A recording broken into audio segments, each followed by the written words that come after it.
누가복음 1장 1절부터 17절의 말씀 하겠습니다. 디베리오 황제가 통치한 지 15해 곧 본디오 빌라도가 유대의 총독으로 헤롯이 갈릴리의 분봉왕으로 그 동생 빌립이 이두레와 드라고니 지방의 분봉왕으로 누사니아가 아빌레네의 분봉왕으로 안나스와 가야바가 대제사장으로 있을 때에 하나님의 말씀이 빈들에서 사가랴 아들 요한에게 임한지라.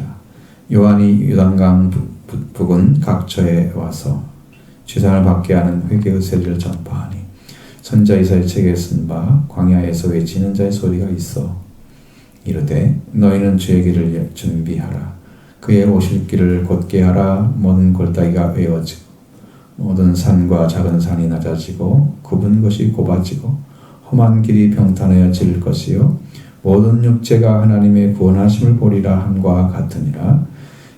요한이 세례 받으러 나오는 무리에게 이르되 독사의 자식들아 누가 너희에게 일러 장차 올 진노를 피하라 하더냐. 그러므로 회개에 합당한 열매를 맺고 속으로 아브라함의 우리 조상이라고 말하지 말라.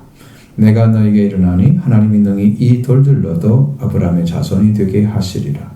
이미 도끼가 나무 뿌리에 놓였으니 좋은 열매 맺지 아니하는 나무보다 찢겨 불에 던져지리라. 무리가 물어 이르되 그러면 우리가 무엇을 하리까?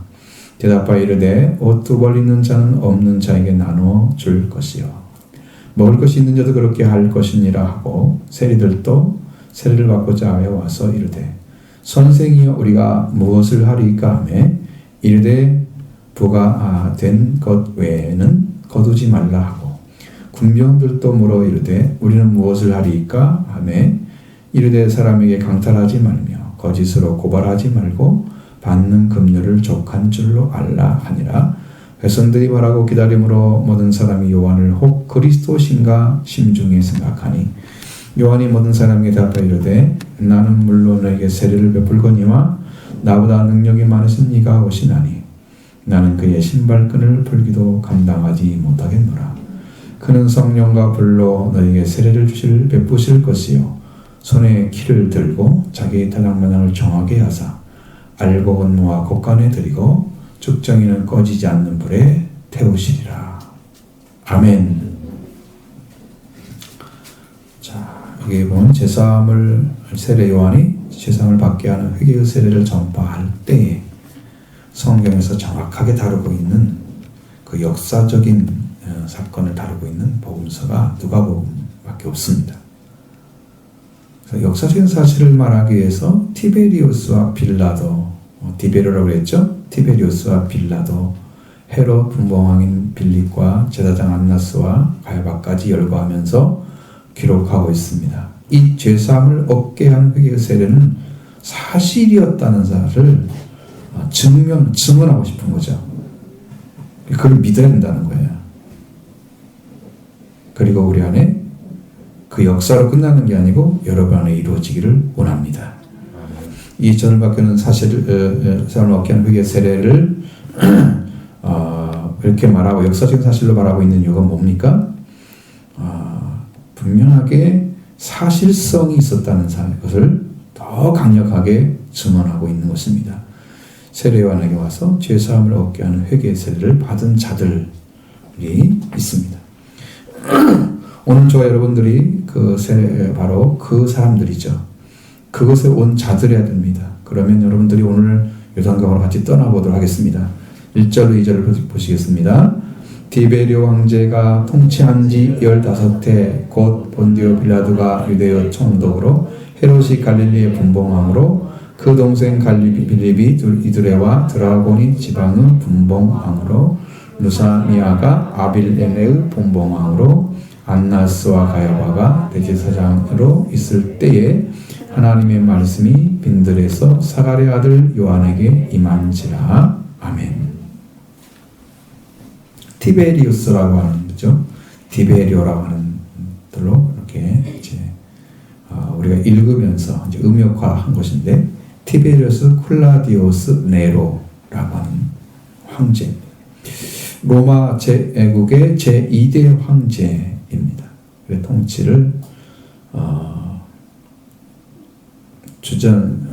주후 14년부터 37년까지 했던 통치자입니다. 그래서 이제 누가복음 2장 1절에는 가이사 아구스토라는 말 나오죠.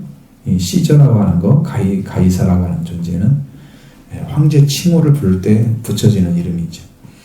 누가복음 3장 1절에만 이 명칭이 언급되어 있습니다. 티베리오 가이사 이렇게 사복음서에서는 가이사라고 나오고 있습니다. 거기에는 이제 마태복음 22장 17절 이하부터 4번이 나오고 있습니다. 각 복음서에. 그는 줄리어스 시저의 관리와 리비아의 아들입니다. 근데 이제 그는 29세에 집정관이 됐습니다. 뭐냐면 집정관이 로마 공화정의 최고 정무관이죠. 그래서 정원이 3명밖에 없는데 임기가 1년이 되어 있습니다. 그리고 그가 집정관이 되었으나 그 후에 생애에는 대부분 군대에서 보냈습니다. 그리고 군대에서 그는 제국의 최고의 군인이 됐습니다. 다빈여강과 라인강을 끼고 로마를 이제 군사작전 로마를 위해서 군사작전을 감행했고요. 수학을 위해서 로도라는 곳에 체제했다가 그 후에 다시 독일까지 진격해서 유럽에서 제국의 체제를 확립을 하는 거죠. 그래서 가이사 아구스투스는 그를 주전 12전에 로마 속주의 군대 장관으로 임명을 합니다. 이제는 아직 황제가 아니죠. 12년에는. 그 티베리우스 아구스투스의 의붓아들이고 양자이며 사이로 들어가서 왕위를 후계자로 이제 세워졌습니다. 주 14년 56세에 황제가 돼서 이제 37년까지 통치를 하는 거죠.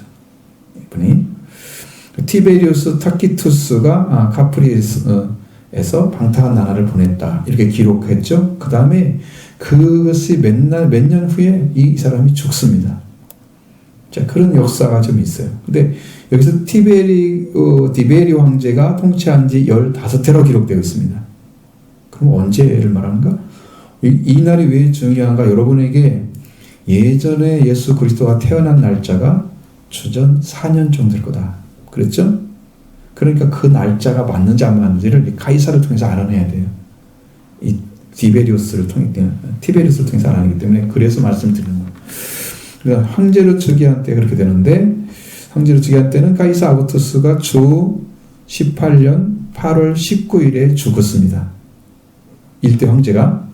그러니까 그 뒤를 이어서 황제 자리에 즉위를 했습니다. 근데 근동지방에서는 왕이 즉위한 때부터 연대를 계산하지 않고 통치한 횟수에 의해서 연대를 계산합니다. 그러니까 율리우스력에 의하면 티베리오는 주 14년 8월 19일부터 12월 사이에 즉위했을 것이다. 이렇게 얘기하죠. 그래서 15해는 로마의 일반적인 연대 계산법으로 하면은 계산할 때는 주 28년 8월에서 주 29년 8월까지 날짜 그렇게 나오는 거예요. 그래 안디옥 태생인 누가가 시리아 연대법으로 계산법이 있습니다. 거기는 따롭게 계산하는 방법이 있어요. 군주에 대해서는 통치를 하는데 셀루시드부터 사용했던 그런 계산법이 있습니다. 통치의 기원을 9월 내지 10월로 잡습니다. 근데 이 따라서 15해는 주 27년 9월 21일부터 2028년 10월 8일까지 안에 들어있을 거다. 즉위 날짜가. 그렇게 되는 거죠. 되게 이제 아마도 누가는 로마의 계산법을 따랐을 가능성이 높아요. 시리아 연대법으로 따르면 주 27년이 됩니다. 그러면 제가 27년 이것이 맞다고 하면 여러분에게 말씀드렸던 AD 주전 4년경에 예수님이 태어났다? 라는 말이 맞는 거예요. 이걸로 연결이 되는 거예요. 27년이 되어야 맞아요. 그때 세례 요한이 나타나고 15년이 그때가 돼야 되는 거죠. 그 계산법이 저는 맞다고 생각하는데 일반적으로는 그렇게 보지는 않고 있다. 말씀을 드립니다. 이러한 방법을 계산하면 누가복음 2장에 나오는 가이사 아구스투스가 계산할 때는 주전 4년경이 되고 거의 맞는다고 생각하는데 역사적인 입장에서 사실을 강조하고 있는 것이죠. 그래서 AD 27년경에서부터 어느 때부터 유단강에서 이제 이 세례 요한이 나타나서 세례를 주기 시작했다는 거죠. 날짜가 그렇게 잡아주면 앞에서 말씀드린 율리우스력이라는 것이 있습니다. 그러니까 왜 이것이 바뀌냐면은 로마 정치를 할 때 기원전 46년경에 만들어진 기원전 46년부터 시행한 양력 역법이 있기 때문이죠. 그 전에는 율리우스력은 1년을 365일에 66일로 잡았습니다. 4년에 한 번씩 66일로 만들었어요.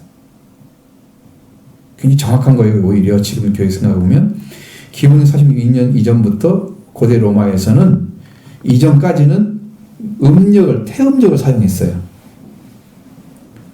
근데 점차 계절의 변화를 고려해서 태음력과 태양력을 섞어서 쓰기 시작한 거예요. 그것이 율리우스력이라는 것이 달력이에요. 지금 우리도 그거 쓰고 있죠. 거의 대부분. 음력과 양력 같이 쓰고 있죠. 그렇습니다. 요한이 세례를 전파했을 때 대통총독은 빌라도였습니다. 갈릴리 분봉왕으로 동생 이두레와 드라고니 지방으로 분봉왕으로 루시아나 바빌레네의 분봉왕으로 있었다 그러는데 이 분봉왕이란 뜻은 영토의 4분의 1을 차지한 영주를 가리키는 거예요. 그래서 옛날에는 제후라고 그랬습니다. 그 사람. 분봉왕이라고 쓰기도 합니다. 그러니까 여러분 분봉왕 쓰면 어떻게 분봉이 만들어진가? 그건 영토는 자기들이 나누는 거지만 그렇게 되어 있습니다. 그때 안나스가 가야바의 이제 사이가 됐어요. 가야바와 사이가 안나스 그의 이제 안나스의 사이가 가야바 제사장으로 있을 때에 안나스가 제사장이었지만 그 제사장은 되어도 정신직이기 때문에 그냥 그 장인이 되는 분도 제사장으로 쓰는 거죠. 그리고 안나스도 쓰고 가야바도 쓰고 그래서 가야바가 중심이지만 안나스가 사용돼. 그 두 사람이 같이 있다는 것을 이제 얘기해 주는 거고 그때 하나님 말씀이 빈들에 있는 사가랴 아들 요한에게 임했다. 이 역사적인 사실과 그때 존재했던 세례 요한이 이러한 사연 하나님의 말씀이 임함으로 시작됐다는 것입니다. 그러니까 오늘 우리가 회개하는 것도 말씀이 임함으로 이루어지는 거예요. 그러니까 말씀이 받아져서 심령 안에서 그 죄를 깨닫고 회개할 때에 죄상을 받는 회개의 세례가 전파된 자가 돼서 내가 이제 죄상을 받으러 가는 거죠. 그렇게 임하기 원합니다. 말씀이 임해야 됩니다. 하나님 말씀이 임재해서 여러분을 회개를 시키는 거예요. 그 말씀이 들려오기 원합니다. 오늘 여러분에게 말씀 주시는 이 말씀은 하나님의 말씀이 임해서 올 때에 시작되었기 때문에 죄상을 받게 하는 회개의 세례는 역시 하나님 말씀이 임하여 온 세례 요한으로 시작된 것입니다. 그렇기 때문에 죄상을 받게 하는 회개의 세례는 하나님의 말씀인 것이고 하나님 말씀으로 임하여 온 것이다. 이 말씀을 저와 여러분은 죄사함을 받게 하는 회개의 세례를 지금 받고 있는 거예요. 말씀이 들려오면 받고 있는 거예요. 왜냐하면 이게 말씀이기 때문이에요. 지금 가가지고 세례 요한이 없는데 세례를 어떻게 받아요? 진짜 못 받죠, 사실적으로. 그래서 다 말씀으로 받는 거죠. 이것이 하나님 말씀으로 들려오면 여러분이 물 안에 들어가시고 세례 받는 거예요. 그럼 회개가 이루어지는 거예요. 하나님께서 세워줄 것입니다. 옛사람의 죄악들이 무너질 것입니다. 옛사람이 죄가 사라지는 게 아니고 옛사람이 살았던 잘못된 삶들을 다 청산하는 거죠. 옛 생활과 단절하는 걸 말하는 거예요. 죄와 단절이 이루어지는 건 아니에요. 세례받는다고 해서. 그래서 이 회개의 말씀에 들어가게 되면 죄사함을 받게 하는 회개가 이루어져서 죄사함을 주시러 오신 죄인을 회개시키러 오신 예수 그리스도를 믿고 의지해서 속죄가 이루어지게 되는 거예요. 그분을 만나도록 인도를 받습니다. 그 사람에게만. 이 말씀을 받아들인 사람들.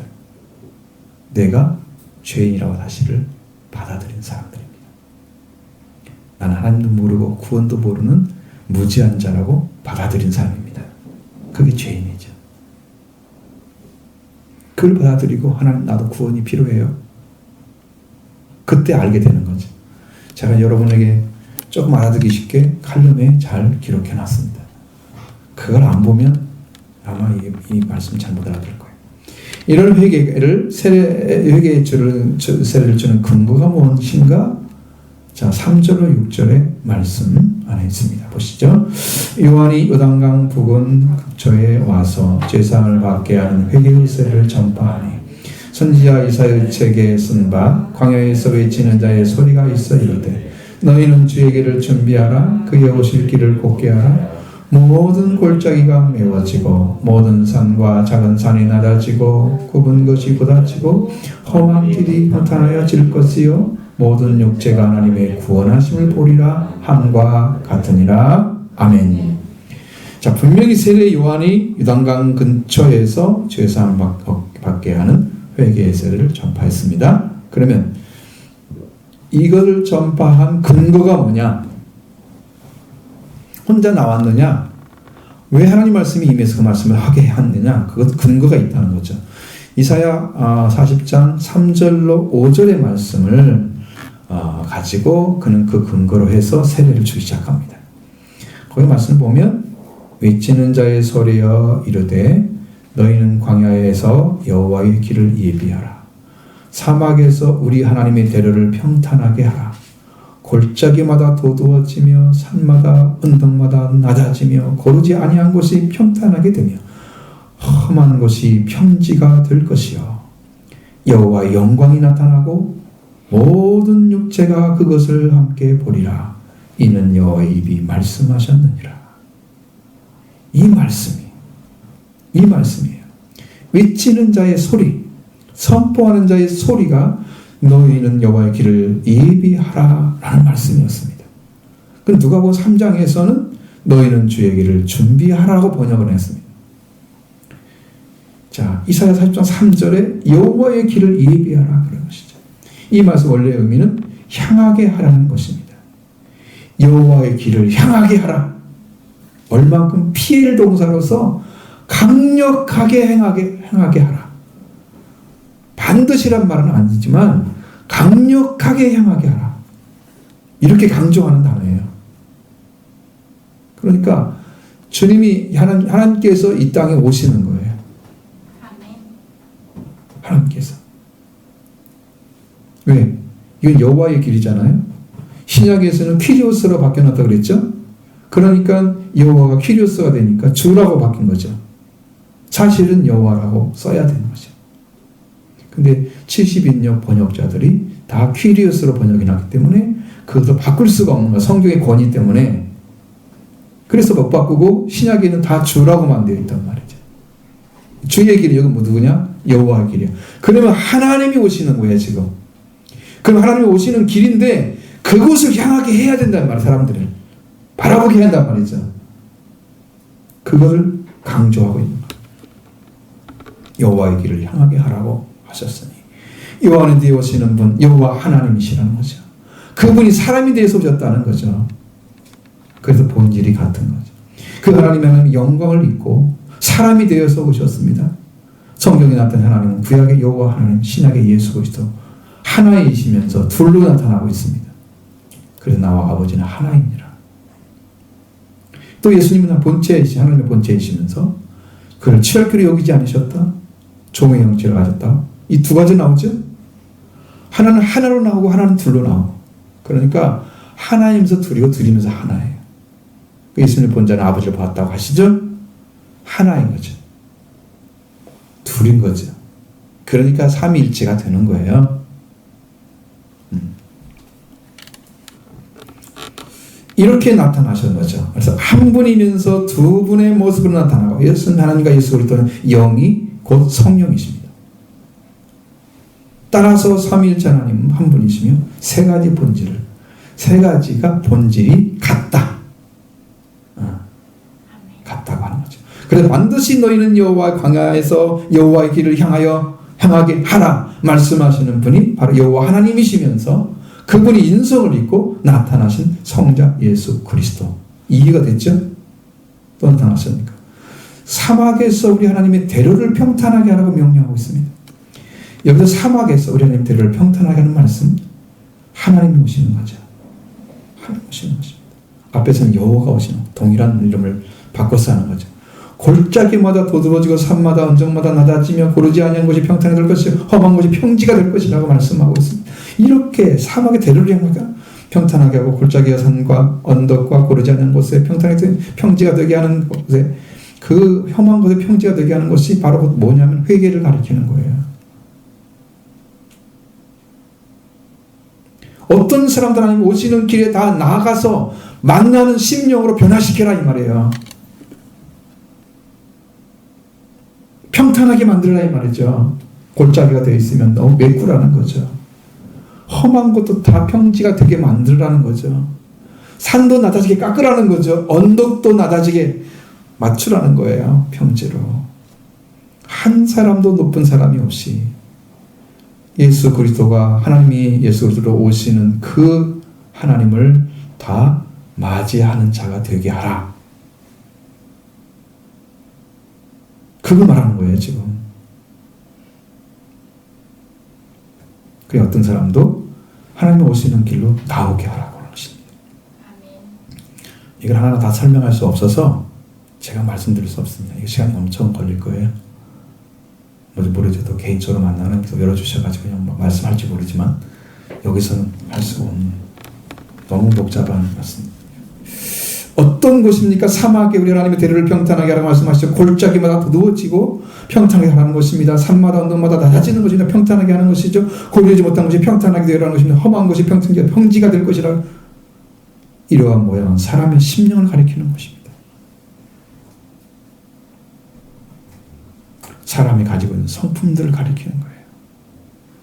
이거 자기 성품들, 자기 성격대로 막 산처럼 높아져가지고 교만한 자들이 있고 낮아져가지고 음부에 들어간 자들이 있고 영적으로 험악한 심령 가진 사람도 있고 다 있잖아요. 성격이. 회개에서 평탄해지고 평지가 되어서 심령이 여호와 하나님의 영광을 바라볼 수 있는 자리에 그때 영광이 나타날 것입니다. 모든 육체가 그걸 보게 될 것입니다. 여호와 하나님의 영광은 예수 그리스도이십니다. 하나님의 독생자의 영광입니다. 이미 영광이 오셨습니다. 성령으로도 나타나셨습니다.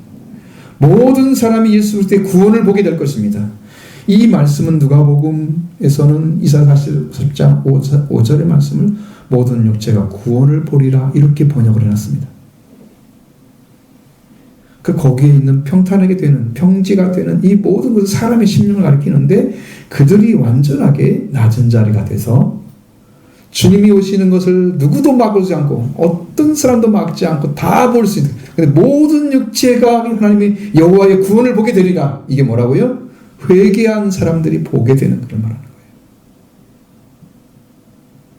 다 낮아지고 메꿔져야 할 것은 다 메꿔지고 그래서 한 사람도 하나님을 보지 못하는 자가 없게 만드는 게 회개였어요.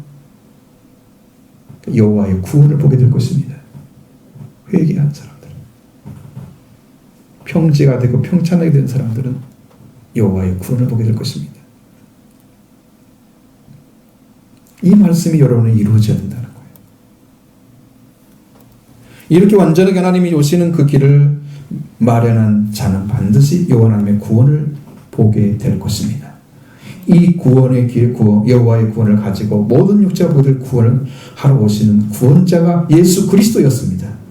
우리 구원 구주 예수 그리스도이십니다. 이 구원을 보게 될 것이기 때문에 죄사를 받는 회개의 세례를 주시는 거예요. 왜? 그분을 봐야 그분이 구원을 시키죠.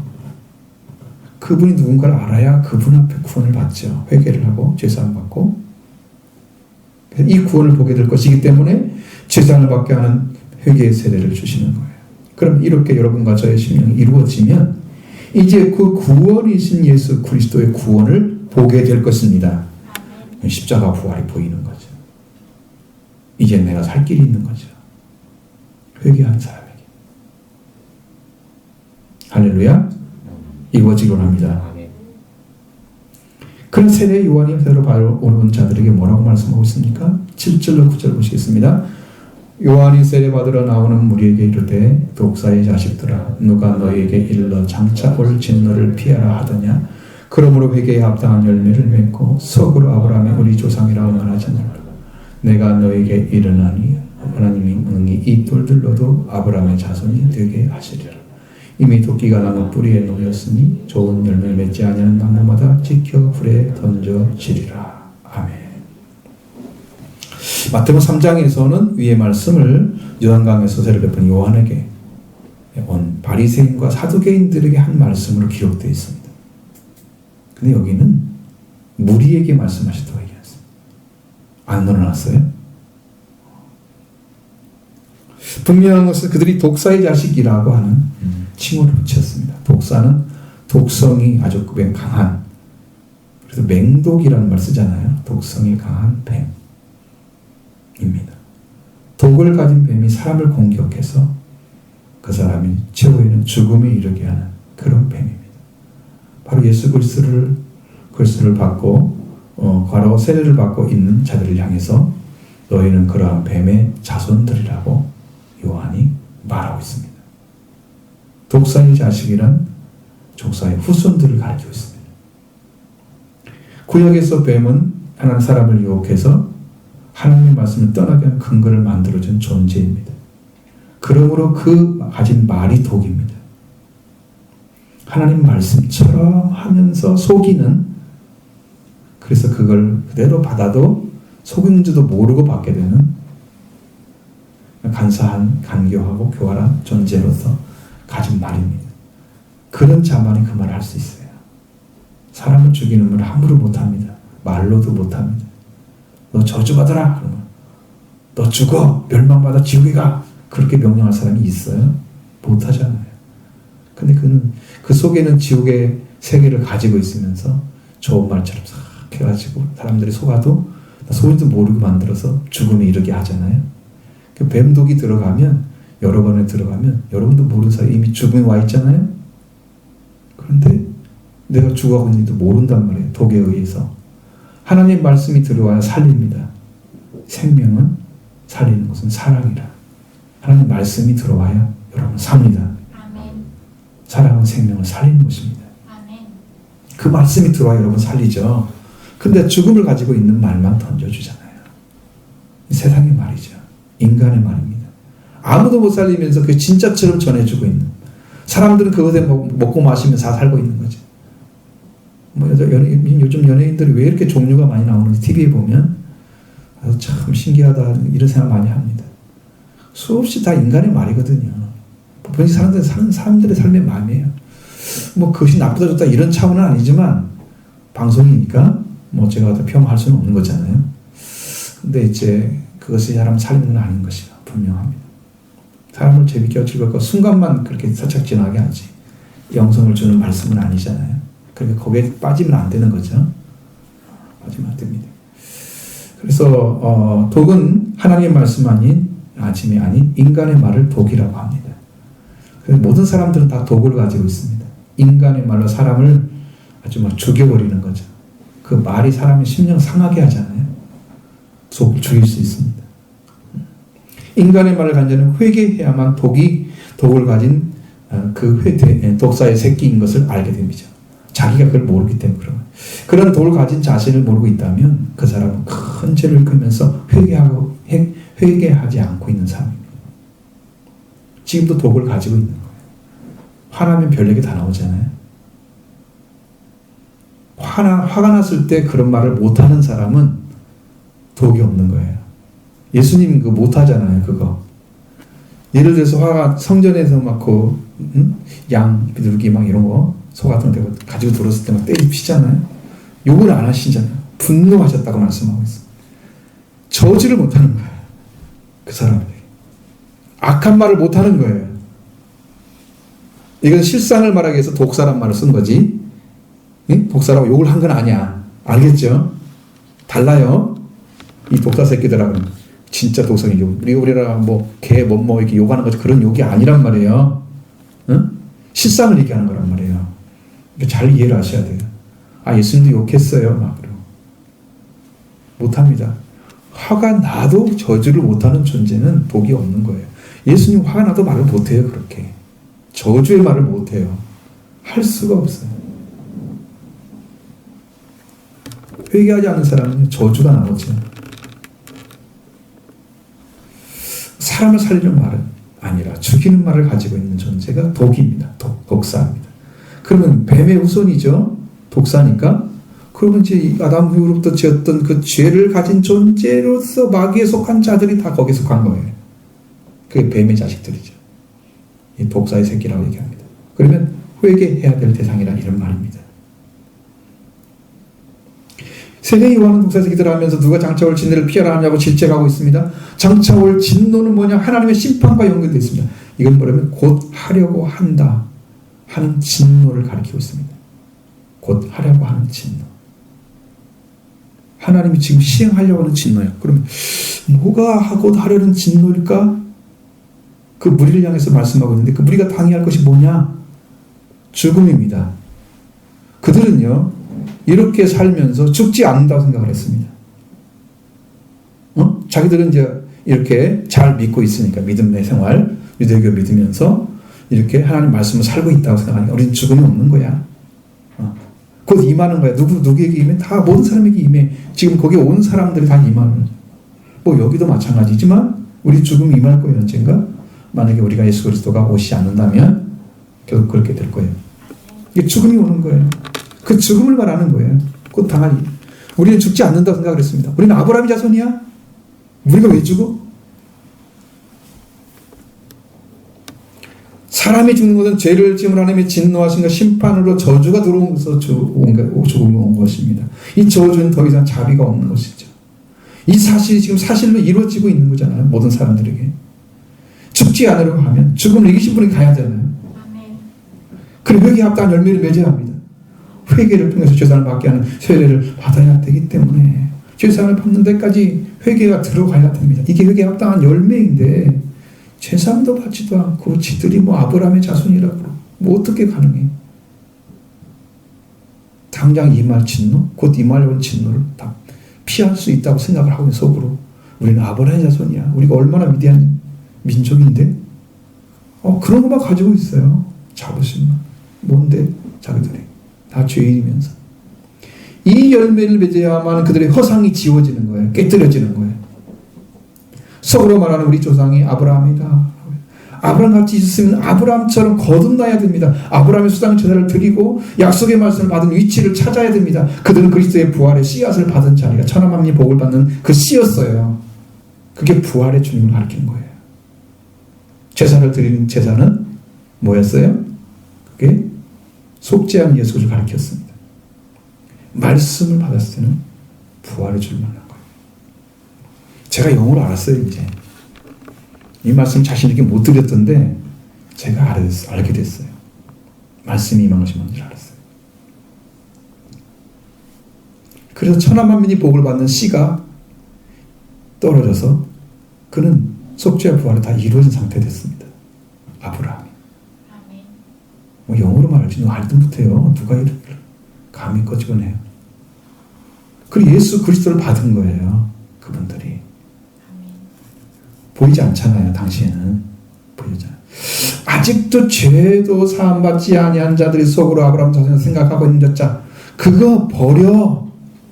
너희는 죽을 거야. 하나님의 진노 가운데서. 하나님은 등이 이 돌들로도 아브라함의 자손에게 되게 만들 거야. 어떻게? 뭐였어요? 문자적으로 하나님은 이 돌들에게서 아브라함을 위하여 자손을 일으킬 수 있어. 이렇게 말한 거예요. 문자적으로 해석하면 되게 한다는 말이 아니고 일으킨다는 말입니다. 여러분 흙으로 사람을 만드신 하나님이 돌들 가지고 못 만들겠어요? 문제가 안 되잖아요. 그것은. 그죠? 아무 문제가 안 되죠.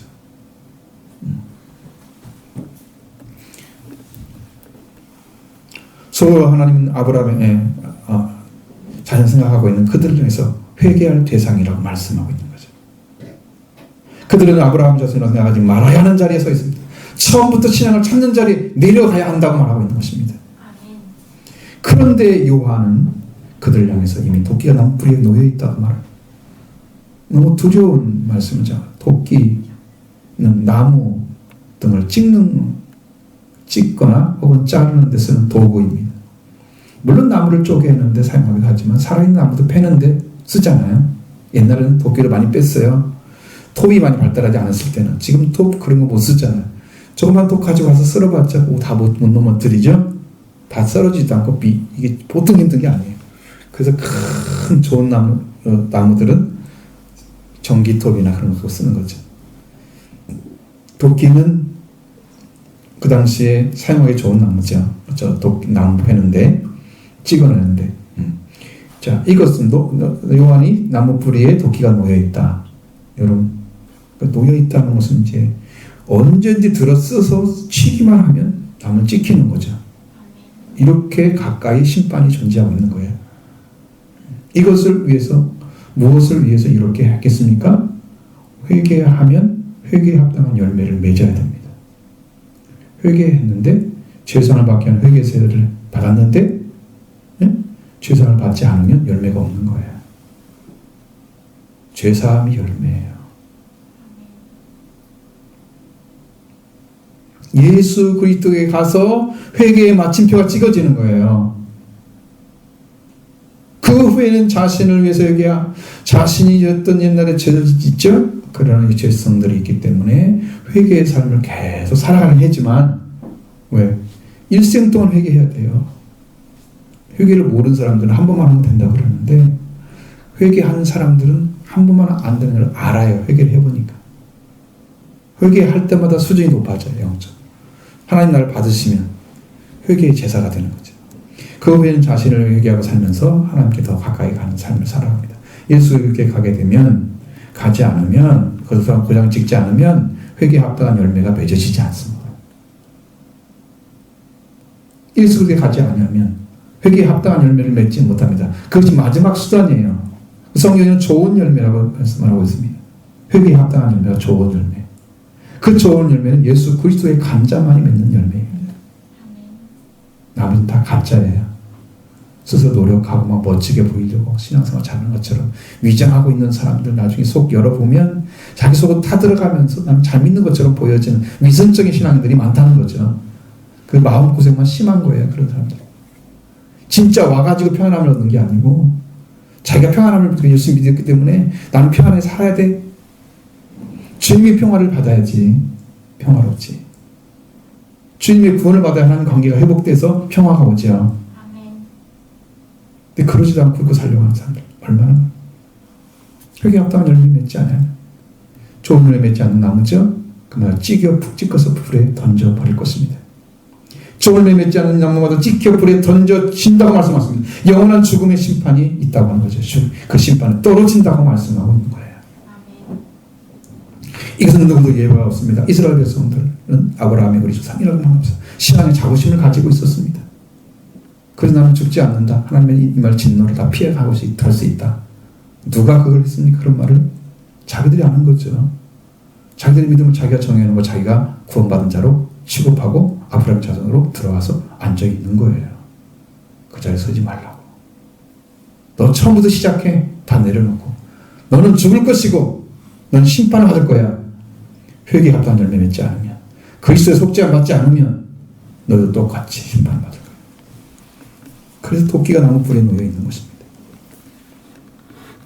누구도 다 예외가 없습니다. 저도 회개로 들어갔거든요. 회개에 들어가니까 은혜를 받게 되는 거죠. 누구라고 목사니까 특별히 세워가지고 그냥 없이 막 들어갈 것 같으죠. 목사는 더 잘 들어야 됩니다. 확실하게. 자, 그렇게 말씀 막 전해주니까 사람들에게는 이제 이분에 대해서 소망이 생긴 거예요. 그래서 혹시 그리스도인가 이런 생각을 하게 되는 거죠. 많은 사람을 쫓아갔습니다. 세례를. 말씀 전했을 때 무리 중에 우리는 어떻게 됩니까? 막 물어보는 거죠. 10절로 14절 보시겠습니다. 무리가 물어 이르되 그러면 우리가 무엇을 하리까? 대답하여 이르되 옷 두 벌 있는 자는 없는 자에게 나누어질 것이요 먹을 것이 없는 자도 그렇게 할 것이니라 하고 세리들도 세례를 받고자 하여 와서 이르되 선생이여 우리가 무엇을 하리까 하며 이르되 부가던 것 외에는 거두지 말라 하고 군병들도 물어 이르되 우리는 무엇을 하리까 하며 이르되 사람에게 강탈하지 말며 거짓으로 고발하지 말고 받는 급료를 족한 줄로 알라 하니라. 아멘. 자, 회개에 합당한 열매를 맺으려면 예수께 가야 됩니다. 그것이 답이에요. 거기에 마침표가 아니면 회개에 합당한 열매는 안 맺은 거예요. 그러면 도끼가 나무를 찔러서 찍어버리겠죠. 좋은 열매 안 맺었으니까. 그게 영원한 심판이에요. 그러나 이들 요한에게 묻습니다. 우리가 무엇을 해야 됩니까? 그러면 근데 다른 말을 안 해줘. 죄사함을 받는 길을 열어주는 게 아니고 그냥 생활을 알려주는 거예요. 생활. 요한 옷 두 벌 있는 자는 없는 자에게 나눠주고 멀고 있는 자도 그렇게 하라고 말했습니다. 회개했다고 하면 무엇이 먼저냐? 회개한 사람은 하나님과 관계가 먼저 회복되는 거예요. 하나님 우리를 받으시는 자리를 찾게 해주는 거예요. 내 생활이 바뀌었다? 회개했다. 욕심내지 않고 옷 두 벌 있으면 한 벌 없는 사람이 나눠주고 회개했다. 없는 사람 보니까 가서 떡빵 같은 거 갖다 나눠주고 회개했다. 이렇게 먼저 되는 게 아니고 하나님과 관계가 회복되지 않으면 이런 마음이 안 생겨요. 이례적일 수 있어요. 한 번 시켰으니까 한 번 하고 말아버리는 거지. 두 번, 세 번 하다가 더 못하겠는데 그렇게 하는 것은 회개가 된 게 아니죠. 하나님과 관계가 회복되는 길을 먼저 찾아야 돼요. 회개를 하면 하나님을 사랑하거나 그 말씀을 또 사모하는 삶의 목적이 하나님이 됩니다. 그 삶의 목적이 되지 않는 그 섬긴다고 하면 아직은 회개하지 않은 신앙입니다. 그런 신앙에 대해서 더 확실하게 말씀드리면 이웃사랑은 이루어지지 않습니다. 하나님 사랑하지 않는 사람은 이웃사랑한다는 거짓말이에요. 이 두 가지 똑같은 거죠. 하나님을 사랑한다고 하면서 이웃 사랑하지 않는 것도 동일하고 이웃 사랑하면서 하나님을 사랑한다, 하나님 사랑이라 외치는 것도 거짓말이고. 근데 이루어지지 않는 것은 할 수 없습니다. 그것은 위선이에요. 내 안에 그냥 나쁜 마음이 꽉 찼는데 좋은 말만 해. 나중에 싸우면 본질 다 나와요. 그죠? 화나면 다 나오죠? 그러잖아. 그거 거짓말 할 수 없는 거잖아. 자기 안에 사실 그게 들어있던 거지. 그냥 좋게 보이려고 그렇게 보인 거지. 그건 위선이잖아요. 그럼 매일 화나게 될 수는 없잖아요. 문화인이니까. 문화인들은 다 숨기는 거예요. 자기 안에. 거짓된 거. 좋은 것만 보여주는 거예요. 신앙인이 돼야지 다 나타내죠. 주의 사랑을 나타내고 은혜를 나타내고 이러는 거죠. 길이 다릅니다. 그래서 이런 형식적인 것에 불과하지 않습니다. 그 사람이 우리의 회복된 심령에서 나오는 사랑, 하나님의 사랑을 받은 결과로 나타나는 이웃 사랑이 이루어지는 거예요. 이 사랑의 관계를 어떻게 회복해? 사람의 관계를 어떻게 회복되었습니까? 그 사람이 있다는 사랑이 있다는 사실을 알게 되는 거죠. 이게 진짜 사랑이구나라고. 그러면 그러한 관계에서 이웃 사랑이 나타납니다.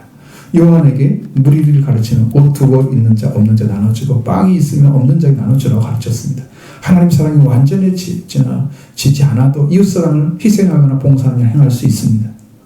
이것은 구원받는 생활을 하게 되면 이렇게 될 수도 있습니다. 이것도 하나의 방편이죠. 그러나 그것은 작은 일입니다. 지금 큰 일은 뭐냐? 그들이 해야 될 가장 큰 일은 예수 그리스도 십자가 부활의 능력을 통해서 구원받는 거예요. 거기를 쫓아가는 거죠. 작은 것으로 사랑을 전할 수 있다면 아주 굉장히 큰 도움 되죠. 다른 사람들이 그 옷을 없는데 줬다 그러면 너무 기뻐서 감사해서 나도 좀 믿어보겠다. 그러면 작은 것으로 큰 걸 얻을 수 있잖아요. 좋은 일이 될 수 있죠. 도구일 뿐입니다. 그것도. 그게 사랑이 아니잖아요. 진짜 사랑이 하나님 만나야 되죠. 아직 남았죠. 완전한 사랑이 아닌 거죠.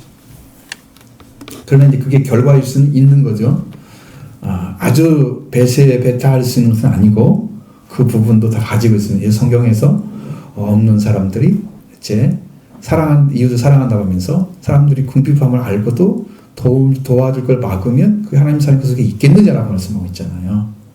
그러니까 그것도 일부에 들어갈 수 있다는 말씀을 드리는 거예요. 지금 완전한 건 아니지만 그게 일부 들어갈 수 있는 거예요. 자, 그렇게 생각하시면 돼요. 이렇게 요한은 이제 셀습을 세례 받으러 온 사람들의 마음, 이웃 관계로 이어주는 역할을 하고 있습니다. 하나님 관계는 회개를 통해서 죄사함 받아야 이루어지고 이웃 관계는 이렇게 가르침 받으면 이루어집니다. 세리들도 세례를 받고자 해서 예수님이 와서 선생님이여 우리가 무엇을 하려 하리까 물었습니다. 요구하는 부가당 노래에는 거두지 말라고 했어요. 더 많은 세금을 걷어들여서 그들의 마음은 부로 배부른 자가 됐습니다. 탐욕 있는 자들이 되었습니다. 회개할 것뿐입니다. 백성들이 씨를 받기 위해서는 정해진 세금 외에는 더 받지 않아야 됩니다. 더 받으면 바로 자기를 위해 걷는 것이죠. 이건 회개에 합당한 열매가 아닌 것입니다. 그러니까 더 이상 받지 말라. 사람들이 그 세리들에 대해서 소문이 안 좋은 이유가 그 사람들이 필요 없는 로마 정부에서 부과한 세가 아닌 세를 세리들이 부과를 시켜가지고 그걸 착취를 했단 말이에요. 이놈은 지나가면서 인두세라고 하는 사람 머리, 네가 지나갔지? 돈 내. 세금이 만들면 다 세금이었어요. 당시에는 그런 법등이 없잖아요. 법이 자체가 안 만들어져 있으니까. 지금 법처럼 잘 돼 있지만 옛날 우리나라 법 없을 때는 거기에서 세리 공무원 지금 우리 지금 하는데 거기만 하면은 1년이면 집을 샀다 그랬어요. 우리 동기 하나도 1년 반인가 해먹고 집 하나 사먹고 짝 잘렸어요. 얼마나 해먹었는지. 돈 어마어마하게 가져옵니다. 몇 억씩 벌어버립니다. 그게 가능했던 거예요. 법이 없을 때는. 지금은 그 정도는 못하지. 그렇게까지는 안 됩니다. 세누공. 자, 그래서 여기도 지금 말씀하고 있는 거예요. 법이 없을 때. 군인들도 그렇습니다. 우리는 무엇을 하겠습니까? 해야 됩니까? 사람들이 강탈하지 말며 거짓으로 고발하지 말고 받는 금료를 족한 줄 알라고 요한은 그들에게 가르쳤습니다. 군인들은 강탈하지 말라, 위협하지 말라는 의미입니다. 무기가 있잖아요. 무기의 힘으로 위협하는 거예요, 군인들은. 더 내라. 군인들이요, 어떻게 했냐면요, 세금을 걷는 세리들 있잖아요. 세금 거두러 가죠. 군인들이 같이 가요. 가가지고 위협을 하는 거예요. 더 내. 그 군인들이 와가지고 이렇게 막 창칼을 들고 있으니 얼마나 무서워요? 안 줄 수가 없는 상황이잖아요. 이런 일을 했어요. 당시. 지금은 그런 일 하면 큰일 나죠? 당장 가서 들어가게 됐죠. 그렇게 해서 세금을 더 걷어내는, 협박하는 일을 그들이 행했습니다. 그럼 무엇을 위한 거냐? 강압적 수단으로 백성들에게 돈을 강탈해서 자신들의 주머니를 채우는 일을 했습니다. 왜 그랬을까? 그들은 포압적이었지만 그들의 월급이 매우 적었기 때문에 생계에 많은 어려움을 겪은 가지고 있는 그 삶을 채워하기 위해서 그렇게 한 거예요. 당시. 군인들은 거짓으로 고소하는 자들이었습니다. 이걸 역시 돈을 뺏게 하는 목적으로 하는 거예요. 그래서 아주 작지만 받는 금료를 족한 줄로 알라고 그렇게 살아야 된다. 너희 가난해도 괜찮아. 그게 올바로 사는 거야. 그걸 가르친 거예요. 이게 복음일까요? 사람을 살리는데 얼마나 도움될까요? 사회적 안정이나 관계, 인간적인 관계는 좋아지겠지요. 하나님 관계는 없잖아요. 없지요. 이웃 관계는 되죠. 이런 가르침에 백성들은 동요하기 시작했습니다.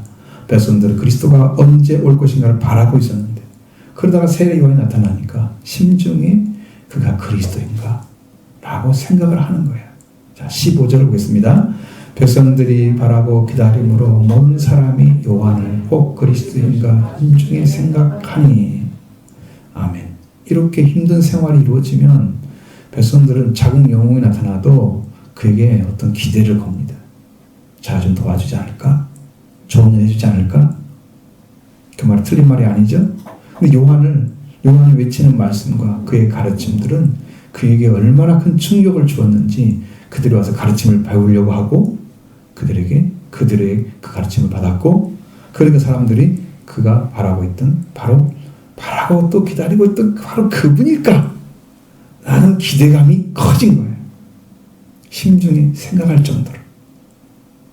그 정도로 큰 충격을 세례 요한이 세례를 통해서 주고 있는 것입니다. 사회에 어마어마한 영향을 끼친 거예요. 그럼 확실하게 자기 자신이 행할 일에 대해서 조금도 망설임이 없이 요한은 대답을 했습니다. 16절 17절 보겠습니다. 요한의 모든 사람에 대답하여 이르되 나는 물론 너에게 세례를 베풀거니와 나보다 능력이 많으신 네가 오시나니 나는 그의 신발끈을 분리도 감당하지 못하겠노라. 그는 성령과 불로 너에게 세례를 주실 것이요 손에 기를 들고 자기 대장 마당을 정하게 하사 알고 근무와 곳간에 드리고 쭉정이는 꺼지지 않는 불에 태우시리라. 아멘. 요한이 대답을 합니다. 사람들에게 말해요. 나는 물로 너에게 세례를 베풀기를 거니와 그리고 나보다 능력이 많으신 이가 오시나 그는 그의 신발끈을 풀기도 감당하지 못하겠다. 3절에서 세례 요한이 제파하는 세례는 죄사함을 받게 하는 회개의 세례였죠. 그 능력은 죄사함을 받게 하는 회개, 바로 그것입니다. 회개하는 능력이 성령 충만을 받은 세례 요한으로부터 요한에게 주신 말씀에서 온 것입니다. 그러니까 성령 충만을 받게 되면 회개를 외치게 되는 거예요. 진짜 성령 충만은 회개해야 하는 거예요. 그럼 태에서부터 성령이 충만했어요? 그렇기 때문에 그게 가능했던 거예요. 근데 세례 요한, 나는 물로 세례를 베풀거니와 나보다 능력이 많으신 이가 내게 오신다. 그리고 나는 그의 신발길을 풀기를 감당하지 못하겠다는 말씀이에요. 회개보다 더 큰 능력이 무엇입니까? 죄사함을 주는, 죄사함을 얻게 하는 회개의 세례를 전파한 세례 요한이 베푼 회개의 능력보다 큰 능력은 직접 죄를 사해 주시는 능력입니다. 할렐루야. 죄사함을 주는 능력보다 더 큰 능력이 없습니다. 이것을 잘 몰라요. 지금 이 말을 들은 분들이. 하나님께서 더 말씀을 주셔서 죄를 짓는 사람은, 그 죄인은 처음부터 사탄의 공격에 의해서 이루어진 것입니다. 공격을 받는 자는 하나님이 지으심을 받은 아담 아내였습니다. 그러니까 사단은 하나님이 만드신 사람을 공격해서 사람을 타락하게 하는데 성공했습니다. 하나님과 관계가 끊어지고 단절된 관계가 되어서 사람은 죄인이 됐습니다. 그러면 이 죄인은 영원한 죽음을 가지고 있습니다. 죄를 지어서 쭉 하면 뭐가 된다고요? 죄의 생활을 계속하면 뭐가 된다고요? 죄의 싹은 사망. 싹이란 말이 뭔 말이에요? 대가라는 의미입니다. 죄를 짓고 계속 살아가니까 대가가 뭐가 나와요? 사망이 나와요. 열매인 것입니다. 그러니까 죄를 가진 사람이 이미 죽음을 가지고 들어가고 있는 거잖아요. 그럼 하나님을 모르고 죄를 지은 인간으로 쭉 살아가면 마지막에 지옥에 가야 되는 거죠. 그냥 자동이에요. 옛날에 그 스님이 나와가지고 불교 방송에서 그렇게 사회를 잘 봤던 그 스님이 죽음을 들어갔잖아요. 오늘 가보니까 자도 모르는 사이에 사람들이 죽는데 같이 따라갔대. 그러니까 병원에서 그랬어요. 따라가 보니까 사람들이 다 가더래. 그 자기 따라갔대. 거기 가니까 거기가 아닌 걸 알았어요. 깜짝 놀라고 빠져나왔다잖아요. 기적이에요, 그건. 그 나중에 생명수를 주는 길이 있더래요. 이분이요, 그래도 영적으로 좀 밝은 분이었어요. 거기가 생명수를 마시고 왔어요. 그래서 내가 예수를 믿었다. 예수 아니면 안 된다. 불교를 그렇게 전파했던 사람이 예수를 전파하고 있는 거예요. 여러분, 이거 아니면 다 죽습니다. 나도 모르는 사이에 자동으로 돼 있더래, 그게 분이. 스스로 끌려가더래. 어떤 갈 길이 없더래. 그냥 가면은 그냥 거기가 나오는데 저절로. 이게 넓은 길을 알려준더래. 좁은 길은 생명길을 알려주더래. 그 길로 걸어가는데. 그곳에 가서 생수를 마시고 와. 그럼 이제는 살아서 계속 얘기하는 거예요. 자기 사는 동안에 한 14일을 더 살았어요. 거기 갔다 와가지고. 그러면서 예수만 증거가 나갔어요. 스님이. 죽을 때는. 그러니까 여러분, 이게 자동 시스템이에요. 넓이로 가면요, 그냥 가는 거예요. 죽음으로. 뭐 누가 가라고 한 게 아니라 사람들이 가니까 같이 가는 거예요. 넓은 길 원래 같이 가잖아요. 길이 넓으니까 같이 가죠? 똑같은 길을 걸어가는 것입니다. 죄인이 영원한 삶. 그냥 지금 여러분들 죄 해결하지 않고 계속 그 길을 걸어가는 사람들은 넓은 길 가고 있는 거예요. 멸망을 향해서. 여기에서 빨리 빠져나와서 좁은 길로 선택이 들어가는 게 회개를 통해 들어가는 길인데 이 길을 안 찾고 가면 역시나 똑같아. 자동 시스템이에요. 멸망인 것이죠. 영원한 멸망. 사망을 가진 거예요. 그런데 다시 하나님께 돌아오게 하는 것은 하나님과 그 관계가 단절되어 있기 때문에 이 관계가 단절된 것을 문제로 해결하지 않고는 돌아올 수가 없는 거죠. 하나님께 제자리에 돌아와야 되는데 하나님을 믿는 하나님의 사람 다시 돌아와야 되는데 이 길을 스스로 갈 수가 없는 거예요. 하나님 누구인지도 모르지. 내가 누구인지도 모르지. 죄가 뭔지 모르지. 그러니까 이것은 뭐냐면 예수 그리스도의 죄를 사해주려고 하면 예수 그리스도의 의로운 피밖에 없는 것입니다. 그리스도는 그의 몸을 주셔서 사람을 섬기고 그들을 살려서는 돌아오게 하는 능력을 가지고 있습니다. 아멘. 십자가 부활의 능력을 통해서만 여기 갈 수 있는 거예요. 이 말씀이 여러분을 들어가야 내가 죄인이구나. 아, 그러니까 세계에 합당한 열매가 맺었지만 어디로 가야 되는 거구나. 누구를 만나야 끝나는 거구나. 확실하잖아요. 여러분도 같이 가기 바랍니다. 저는 더 환영합니다. 극진히 환영합니다. 달려오세요. 저와 같이 갈 사람이 있어야 됩니다. 제 요한이 소개한 나보다 더 능력이 많으신 이의 능력은 죽은 사람을 다시 살려서 영원히 죽지 않게 하는 능력, 속죄와 벌의 능력을 가진 예수 그리스도의 능력입니다. 그분의 능력을 믿는 자만이 산 자가 됩니다. 영생을 얻습니다. 구원이 됩니다. 이것을 정확하게 알고 믿는 사람만 구원을 받는 길을 찾은 거예요. 자신이 가진 능력은 죄사함을 주시는 능력, 분에게 가게 하는 능력이에요. 그게 회개예요. 자기가 주지 못하잖아요. 지금 요한의 가르침 보니까 주지 못하죠. 죄사함만 이렇게 안 나오죠. 없잖아요. 죄사함이. 그 얘기는 죄사함을 주는 게 이건 피조물이기 때문에 죄사함을 줄 수가 없어요. 요한은 성령이 충만해도 거기까지예요. 거기까지. 예수 그리스도께 인도하는 것까지예요. 그분을 만나게 되면, 여러분이 찾게 되면 바로 여러분의 그 자리에 구원을 받는 자리에 세워줍니다. 그러니까 죄인들이 죄를 자복하고 세례를 받았습니다. 세례 요한은 자신이 자를 자복한 자들의 죄를 사해주는 능력이 없었습니다. 마치 주인이 돌아오면 물을 가지고 와서 주인의 신발을 벗기고 발을 씻어주는 종과 같은 자리, 제 자신이 해야 될 자리가 어딘가를 알았다는 거죠. 그런데 그 종이 예수님의 종이 되어서 그의 신발끈도 풀 수가 없는 정도의 낮은 위치에 있었다. 자기는 신발끈을 풀어서 발을 씻어드려야 되는데 그 신발끈을 풀어서 발을 씻어드릴 정도도 안 된다. 나는 종도 안 된다. 그분한테 자격이 없다는 걸 알았어요. 자신이 얼마나 낮은 자리에 있는 걸 알았어요. 능력이 얼마나 약한지를 알았어요. 그렇게 하셨던 것이죠. 뿐만 아니라 심판하는 데 있잖아요. 열매를 거둔 것까지 완전하게 구원을 이루는 능력을 가지신 분이라고 소개하고 있습니다. 그를 손에 키를 들고 자기의 타작마를 정하게 하사 알고 모아 곡간에 들이고 쭉쭉이는 꺼지 않는 불에 태우신다고 말씀하셨어요. 바로 세례 요한이 소개한 분이 바로 이분이었습니다.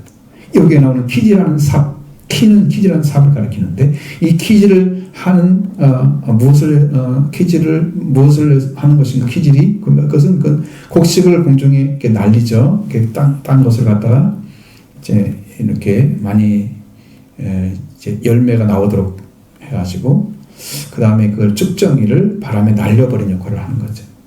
이렇게 올라가면 바람이 휙 날라오고 이제 열매는요. 곡식은 까부르면 곡식은과 이제 쭉정이가 같이 날아가죠. 그러다가 곡식은 무거우니까 툭 떨어지고 그 쭉정이는 늦게 떨어지니까 그걸 착 내리게 되면 밑으로 빠져요. 그러면 이게 계속 하게 되면 나중에는 열매만 남고 쭉정이가 다 빠져나가는, 거의 빠져나가게 되는. 저는 키즈라는 걸 실제 봤으니까 뭐 우리 한국식이지. 우리가 이해하는 것은 물론 한국식이죠. 자, 그렇게 해서 소입니다. 근데 내려오는 곡식은 쭉정이보다 가 늦게 내려오기 때문에 바람이 날리는데 바람이 날려서 밖으로 떨어지죠. 계속 키를 까부르면 이렇게 쭉정이는 키 밖으로 떨어져서 시오에는 알곡만 남게 되는데 이 알곡과 쭉정이를 구별해야 하잖아요. 이런 구원 구별하는 분은 그리스도 손에 든 키를 손에 들었죠. 심판자로서 그의 구별하는 능력과 권위가 있다는 것을 분명히 말씀해 주셨습니다. 심판하는 권세를 가지고 있습니다. 구원을 하나님 주님이 시키는 거예요. 그 권위를 가지고 있어요. 손에 키를 들고 있는 분이 그리스도이십니다. 다 까부르고 있는 거예요. 지금도. 이게 쭉정인지 알맹인지 다 아는 주님이 알고 계시는 거예요. 여러분들 까부르는데 어디쯤 떨어질 것 같아요? 알맹이 좀 들어있어요? 속죄함 받으시고 구원을 가지신 분만 알맹이입니다. 그 구원을 받지 않으니까 지금 주님 하나님 화가 나신 거잖아요. 주신 것도 못 받고 왜 그런 짓 살아요? 그렇게 신앙생활 똑바로 하셔야죠.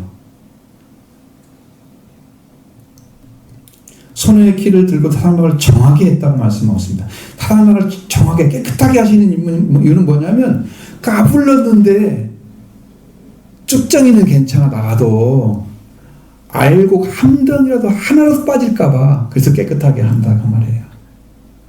한 알갱이도 한 알곡도 버려지지 않게 하기 위해서 깨끗하게 하시는 거예요.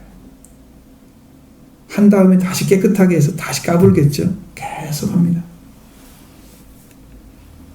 계속 까불다 보면요, 키가 까불다 보면 잘못하면 이게 알곡도 아닌 거 쭉정이도 아닌 그런 종류의 것들이 나갈 수도 있어요. 그러면 얘는 알곡으로 치울 수도 있어요. 그러니까 여러분 십자가에 달려가지고 같이 또 그런 원수